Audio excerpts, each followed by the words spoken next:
কবি দেবলীনা চট্টোপাধ্যায়ের কলমে অবাধ্য মেয়েবেলা। মেয়েদেরও তো জেদ ভালো নয়, কিসের দেমাগ অত? মেয়েরা একটু শান্তই ভালো, লক্ষ্মী দেবীর মতো। সব খাওয়া শেখ, কদিন পরেই পরের বাড়ি যাবি, তখন এত নাক শীতকালে কি দিয়ে ভাত খাবি?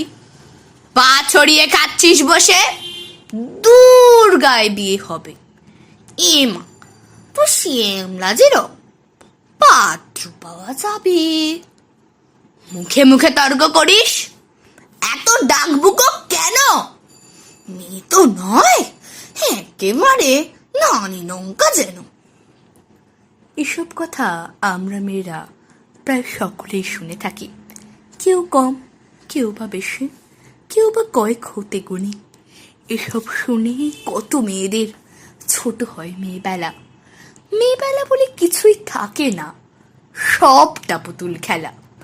কেন গো সমাজ, কিসের জন্যে এত এক চোখে দেখো? নারীরও সরল ছেলেবেলা থাকে, সেসব হিসেব রাখো। কেন গো মেয়েরা ডান পিঠে হলে দড়ি দিয়ে রাখো তালা? তোমরা জানো না দেবী নারায়ণী লক্ষ্মী ও চঞ্চলা। তোমরাই বলো মা কালী নাকি আমিষে পরিতৃপ্তা। আমি কেন তবে সব খাওয়া শিখি, ডাল ভাত থেকে শুক্তা? কেন পারবো না তর্ক করতে? কেন পারবো না তর্ক করতে যদি সত্যি সঠিক জানি? তর্কশাস্ত্রে সরস্বতী স্বয়ং বিজয়িনী। ডাকবুকো যদি না হতো দুর্গা, অসুর নিবাদ হতো।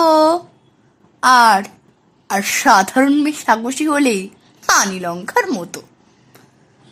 অনেক হয়েছে, ছাড়ো হে সমাজ, এক চোখামিটা ছাড়ো। শিশুর মধ্যে লিঙ্গ না দেখে ওদের শিশুই বিচার করো। সময় এসেছে, সময় এসেছে মেয়েদের পায় বেরি করে দাও খোলা।